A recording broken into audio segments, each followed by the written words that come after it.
Okay guys, I've been asked to do a couple of more grouping 2 and 2 questions, maybe a couple that are a little bit harder. Okay, with factorising, first thing you need to ask yourself, is there anything common to all the terms? There is 4 terms, there is nothing common to all 4 terms. Maybe we can group 2 and 2, and the fact that there's 4 terms gives you a hint that it might be the method of grouping 2 and 2. I'm going to look at the first 2 terms, see if there's anything common, and the second 2 terms and see if there's anything common. It is not always going to be that there's something common in the first 2 and the second 2. You may have to rearrange them. Okay, but in this case, in the first 2 terms, -3 is common.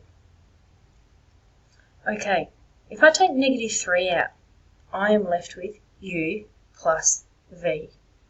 Some of you will like to do this on the side still until you just get a little bit more confident. -3u, if we divide it by -3, it shows you that we are left with u. -3v, if we divide it by -3, it shows you that we are left with a positive v. Okay, the next 2 terms. I can see that t, positive t is common, and that leaves me with v plus u. Again, if you're wanting to do it on the side, tv, we have taken t out as the common factor, so it leaves us with v. ut, we have taken t out as the common factor, it leaves us with a positive u. Okay, if we now look at what's in our brackets, we're looking at what's in our brackets. We have 2 terms, all up, 1, 2. And what I've highlighted in yellow is common to both of those terms. One's u plus v, the other one is v plus u. They are the same.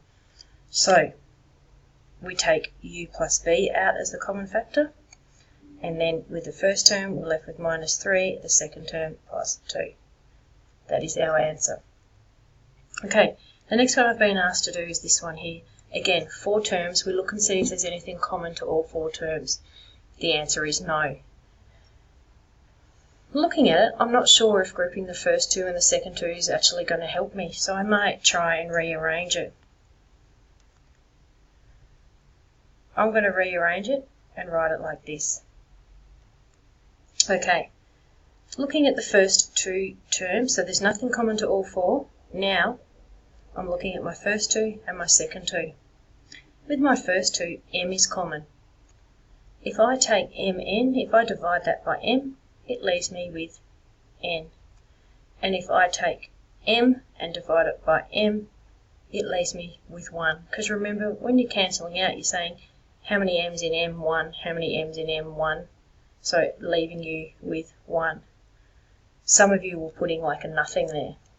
In the second 2 terms, 1 is the only thing that's common to them both. So you can take the 1 out as a common factor. So 1 divided by 1 leaves us with 1. N divided by 1 leaves us with n. Again, let's look. We have 2 terms, 1, 2. What's in our brackets is the same. Order's different, but it's the same. So n plus 1, the thing in the brackets is common. M plus 1, which is what's left from the first term is m, what's left from the second term is 1. That gives us our second brackets.